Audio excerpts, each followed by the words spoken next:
Why was this story about Abraham and God kept in our scripture? Why has it been told generation after generation? When I start to read it, I just want to push it away. I want to say no to the whole premise. God said to Abraham, take your son, your only son whom you love, Isaac, and go to the region of Moriah and sacrifice him there as a burnt offering on a mountain that I will show you. No. God should not ask this. Humans should not do this. Maybe the story is a relic from an ancient time with understandings about the value of human life and understandings about God who would just don't mesh with how we have evolved. Isn't it past time we just let this thing go? But here it is. It's persistent. In fact, this story is the culmination of the saga of Abraham and Sarah in Genesis. And it matters that we read this story as part of the long story of God and Abraham. And also as a part of the much larger story of God and God's chosen people, Israel. The story poses two crucial questions. It tests not only Abraham, but each of us who have tried to respond when God's call breaks into our lives. It begins this way. After these things, God tested Abraham. After what things? Well, after the story we read last week about Sarah and Abraham taking matters into their own hands once again and casting out Hagar and Ishmael, Abraham's son, they sent Hagar away into the wilderness where death was a greater possibility than life.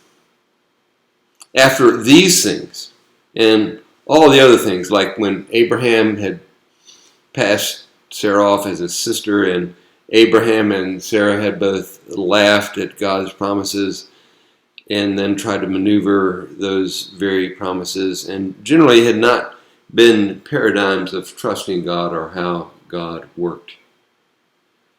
After these things, God tested Abraham. It's the same word that is used for God's testing of the people for 40 years. 40 years in the wilderness after God had brought them out of Egypt.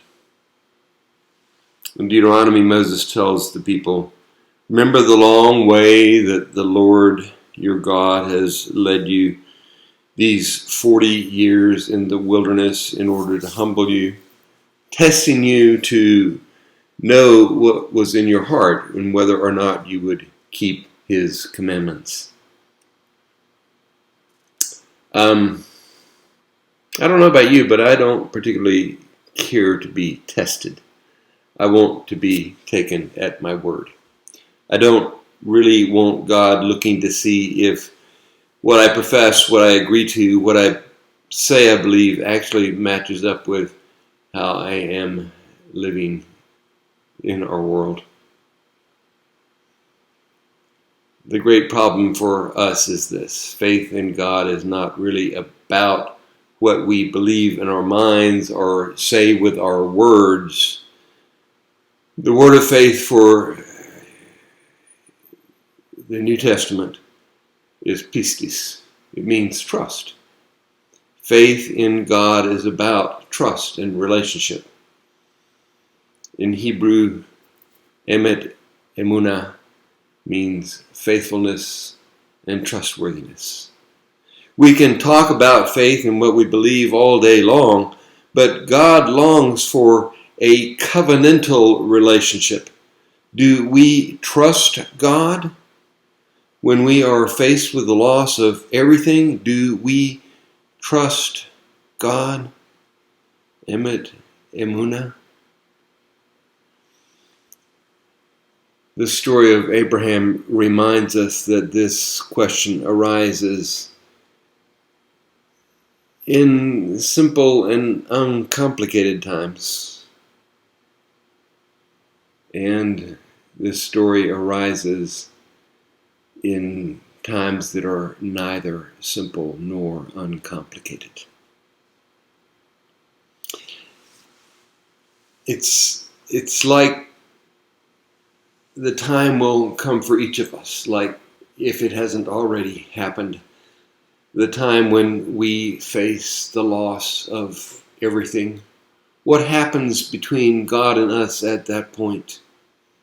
How will we live?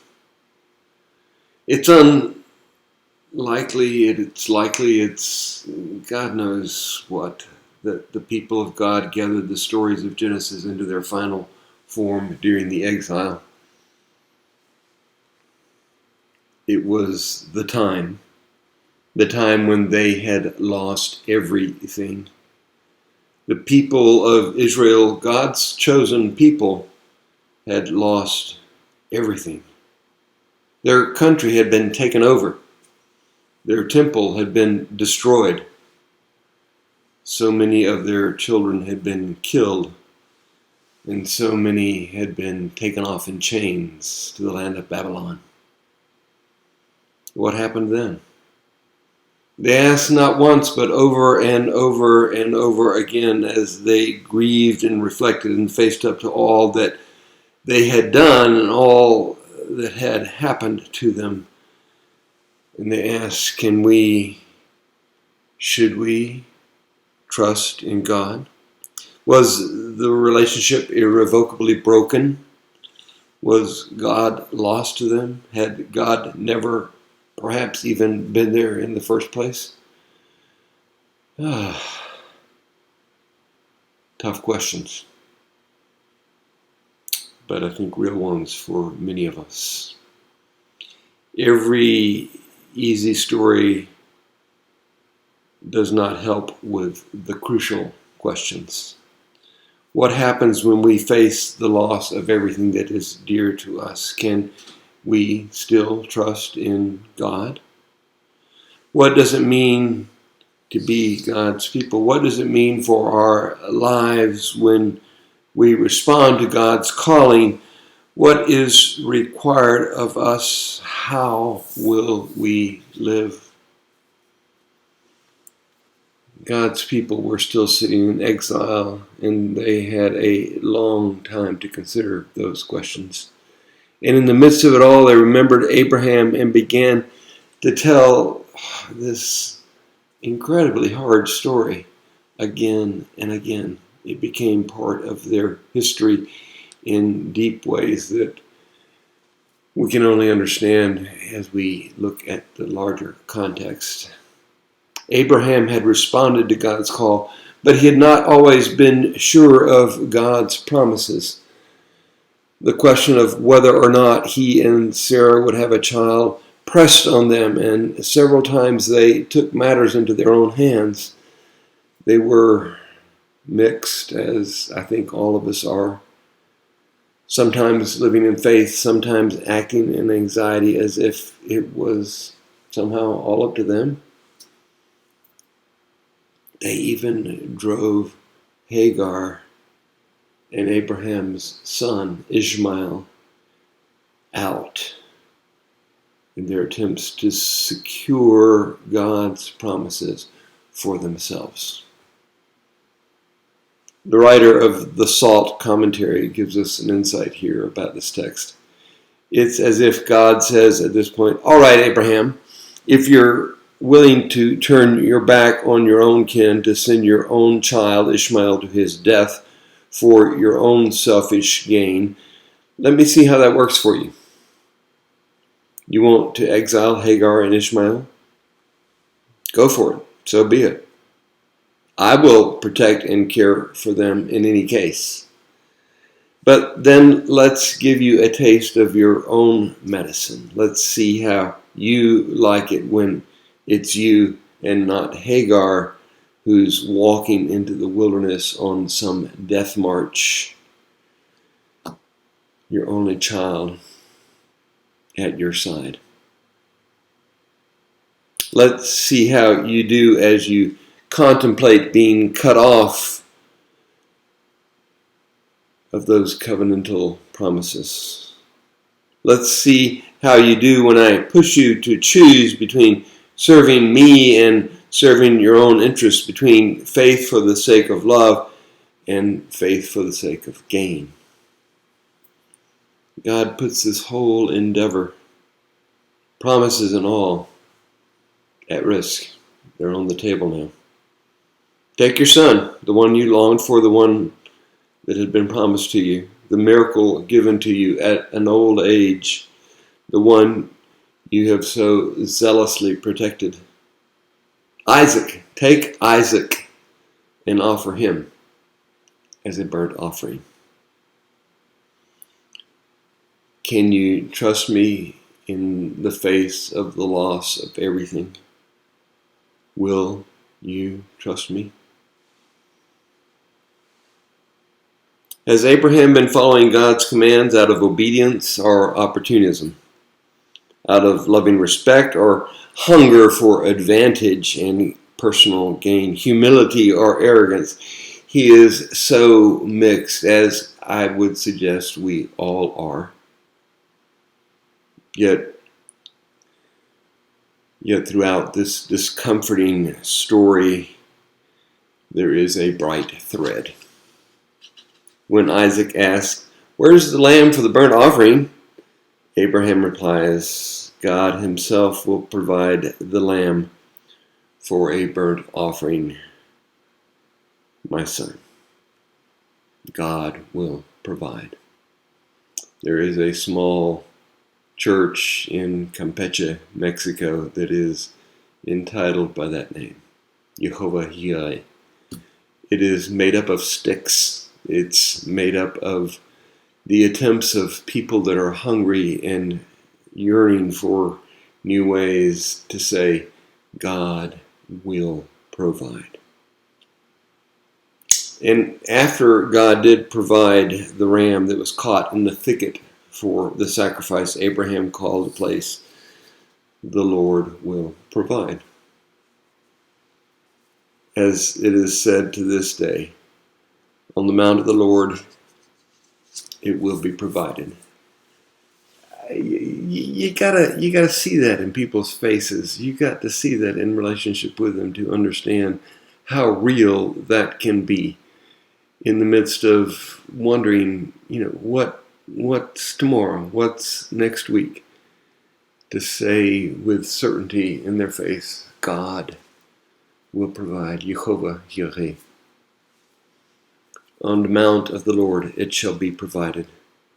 The bright thread of memory and hope is woven through the loss, the sacrifice, the muddle of our human hearts, and the searing awe of God with which we are sometimes blessed. From the time of Abraham to the time of the exile to this day, when we wrestle with this story, Jehovah Jireh, God provides. Throughout the story, there's this bright thread of God's provision. Indeed, the thread runs through the entirety of Abraham's life with God. In this last humbling crucible, Abraham's relationship with God is refined, it is clarified, it is strengthened. I don't want to tie up this story with a neat bow as if it all became easy for Abraham or it should be easy for us. Because no matter how we look at it, this story throws us back into that crucible of questions about God and about ourselves. Questions that we will face more than once in our lives. What is God's blessing about? What is the purpose of God's promises? If God does not choose us to give us personal gain and to make our own lives secure, then why does God choose us? What does it mean to be blessed in order to be a blessing? How do we know that God will provide?